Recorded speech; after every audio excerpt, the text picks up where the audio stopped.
Morning on the African savannah begins in silence. No traffic, no city lights, only the cold air, the wind, and soft footsteps brushing across dry grass. The Hadzabe leave their camp before the mist has lifted, speaking little, making no signals. For them, hunting is not an event. It is simply part of everyday life.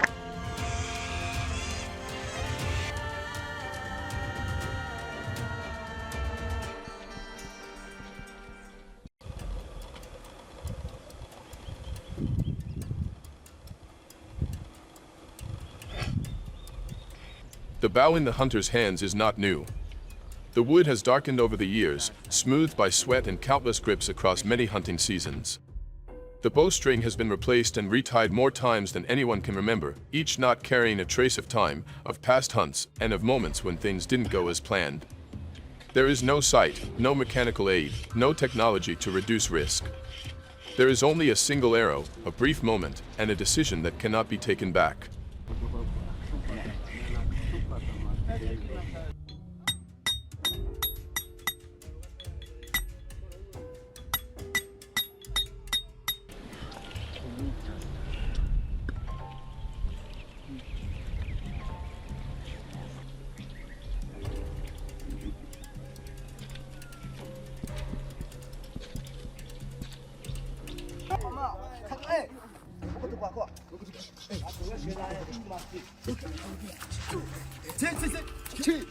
The Hadzabe do not hunt in fixed formations.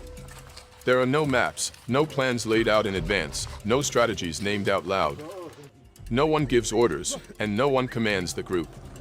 Each person reads the space for themselves, the direction of the wind, the movement of grass, the distance between their body and the animal. Coordination happens in silence, built on understanding formed over time rather than instructions.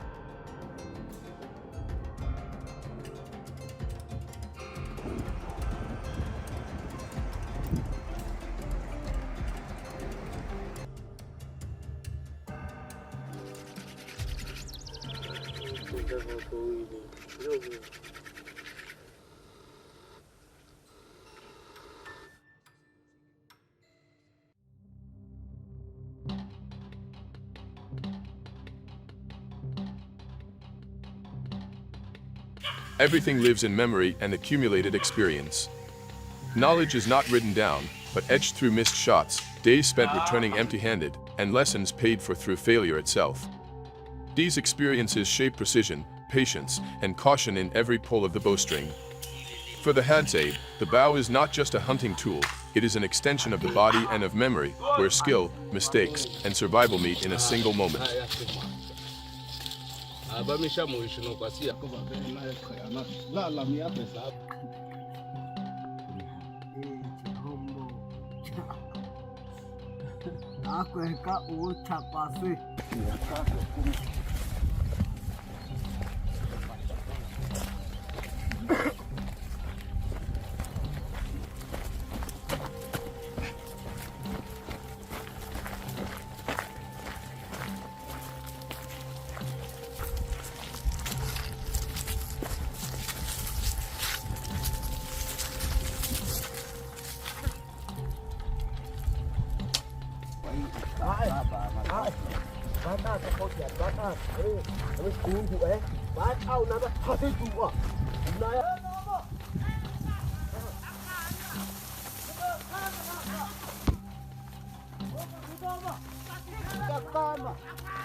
Just misreading the direction of the wind can end a hunt before it even begins. A faint trace of human scent drifting through the air is enough for the prey to vanish into the forest. Misunderstand a single footprint, and the whole group can move in the wrong direction for hours, letting the entire day pass in silence, without a single arrow being released. Not every day brings meat. There are days when an arrow flies wide at the decisive moment.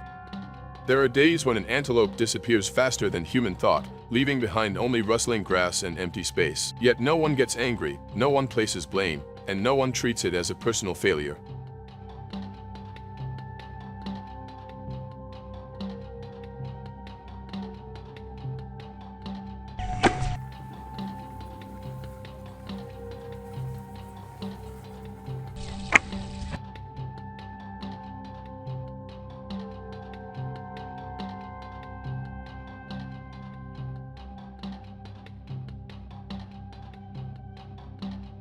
Here, hunting is not a contest of winning or losing, but an ongoing process of learning. Every unsuccessful attempt leaves behind a lesson about the wind, the land, patience, and the limits of oneself. Failure carries no shame. Instead, it brings a deeper understanding of the world around them. It is a reminder that humans do not stand above nature, do not control everything, but are simply learning how to exist alongside it, slowly, humbly, and with the acceptance that on some days, returning safely is already enough. Not every hunt succeeds. Subscribe if you want to hear more honest perspectives like this.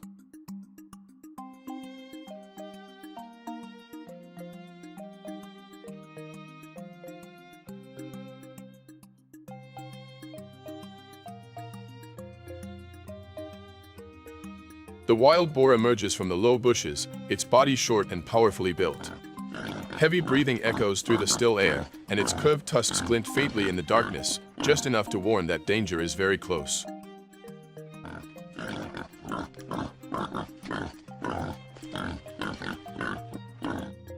Unlike prey that simply runs, a wild boar is always ready to fight back when cornered. The hunter stops. His steps slow. Every sense is pushed to its limit. In this moment, distance is no longer an advantage, it becomes a fragile line between survival and danger.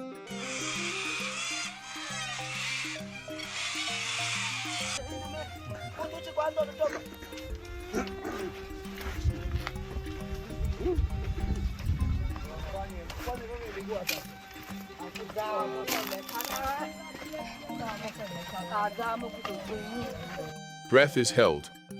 The bow is drawn tight. The world shrinks to just an arrow, the animal, and a decision that cannot be wrong. The arrow leaves the string.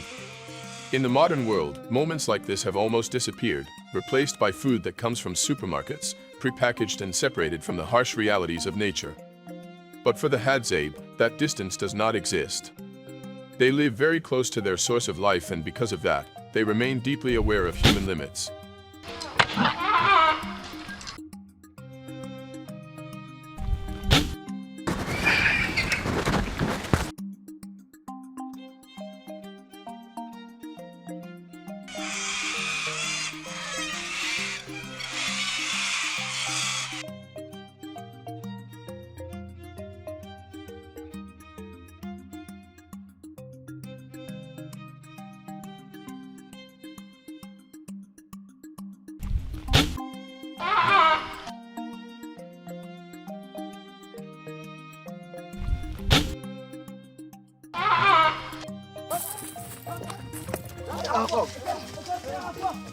When the animal falls, the Hadzabe do not rush in immediately. They move forward slowly, observing carefully and keeping a safe distance. The sense of caution is still there, but the atmosphere has shifted.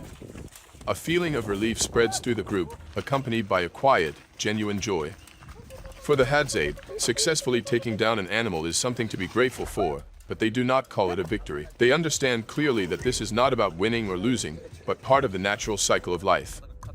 Their joy is tied to continuation, continuing to live, continuing to nourish the community, continuing to move through the day with fullness and care.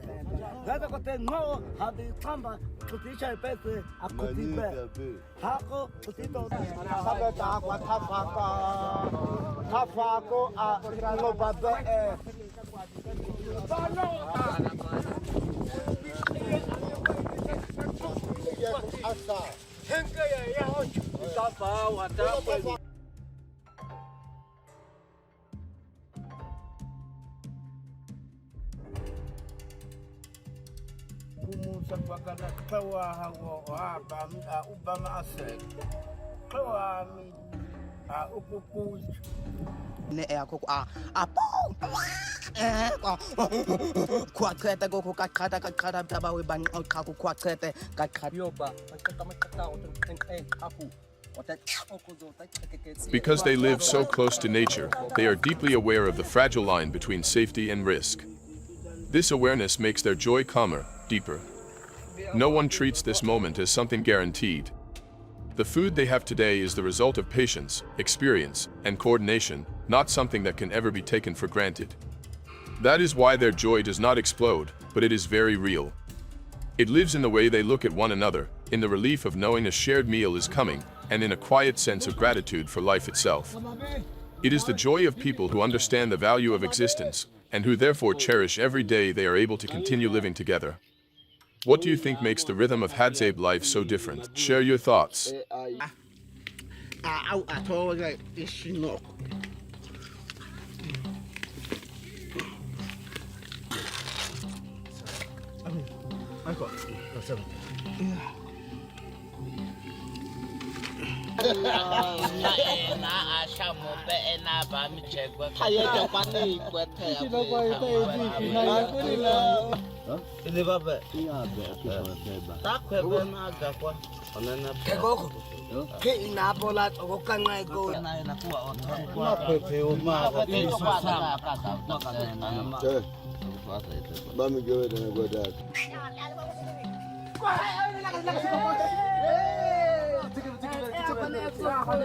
Children are always nearby, growing up within the rhythm of the forest rather than inside closed classrooms. They are not taught in the way the modern world teaches, no grades, no pressure to become someone specific. Children move alongside adults, quietly observing and copying each gesture. If a child does not want to join a hunt, they can return to camp at any time, no one forces them. Before learning how to draw a bow or shoot an arrow, children learn how to listen to the forest. They learn to distinguish familiar sounds, to notice changes in wind, light, and movement. The forest becomes their first classroom, teaching them how to observe, to be patient, and to respect the life around them. Over time, as children grow, what they learn is not only survival skills, but how to move in harmony with the shared rhythm of the community. Learning, therefore, is not a separate stage of life, but a slow, natural process, woven into everyday living.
When food is brought back to the camp, it is not simply to fill empty stomachs, but a moment when people are truly present with one another. The fire is lit, the meat is prepared slowly. Everyone sits close together, close enough to feel the presence of the person beside them.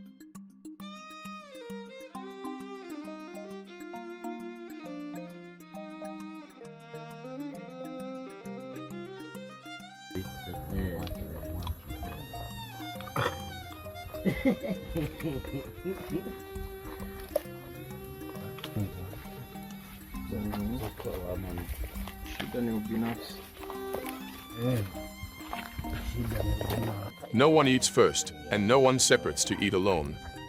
When the food is ready, it is shared by hand, small pieces passed from one person to another. There are no private portions, no fixed seating, and no distinctions.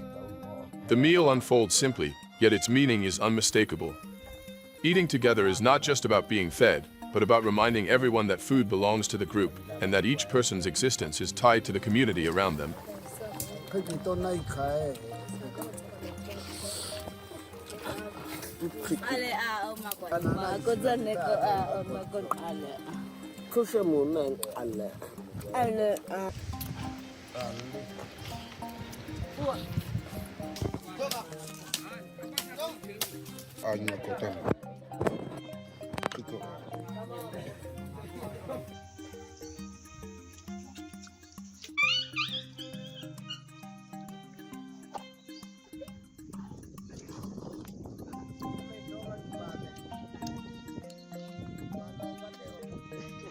In that moment, no one is left out, and no one is left behind. For the Hadzabe, a meal is not the end of a hunt, but the way the community keeps itself together. Quiet, without ceremony, yet enough to sustain the bonds they have relied on for generations.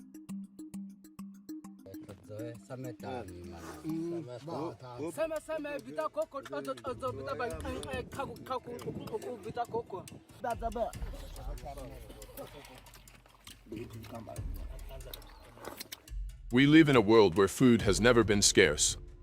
Refrigerators are always full, supermarkets stay open day and night, and meals can appear with just a tap of a finger. Yet never before have people eaten so many meals alone.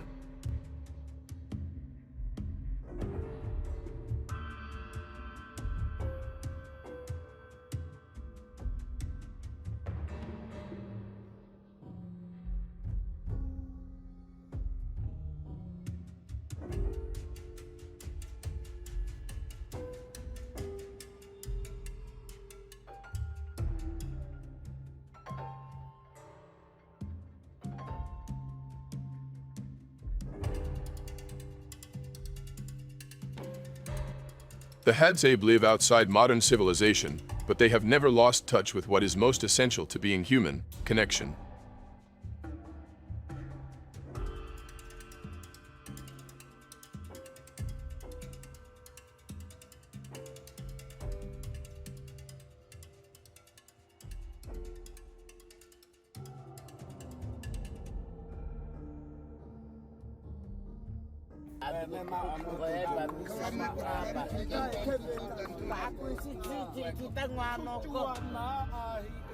Today, only around 1,500 Hadzabe people still maintain a near-original way of life, with no agriculture, no livestock, and no land ownership.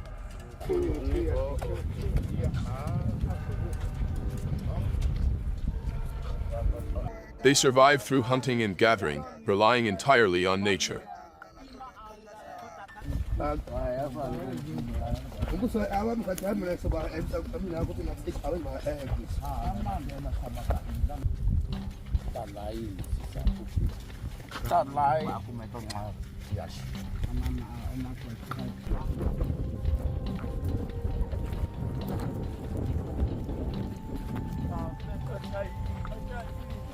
But as forests continue to shrink and the modern world moves closer each day, this fragile way of life now faces the risk of disappearing. Leave a like if you'd like to hear more stories about lives like this.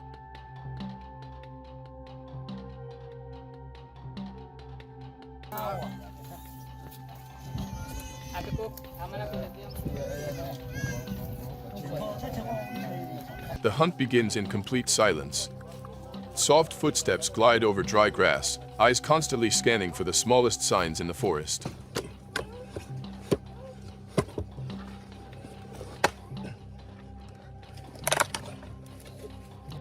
The Hadzabe hunt only enough for a single day, no stockpiling, no overharvesting, because they understand that taking more than today's needs also means stealing from tomorrow.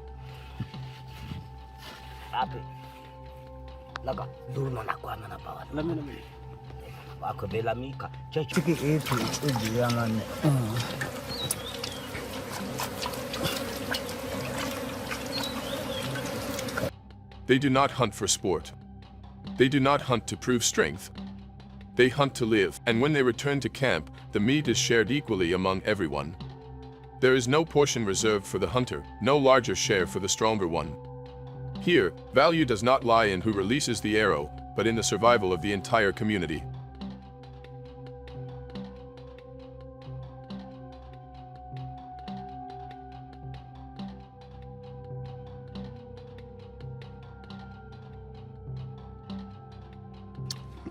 Aye.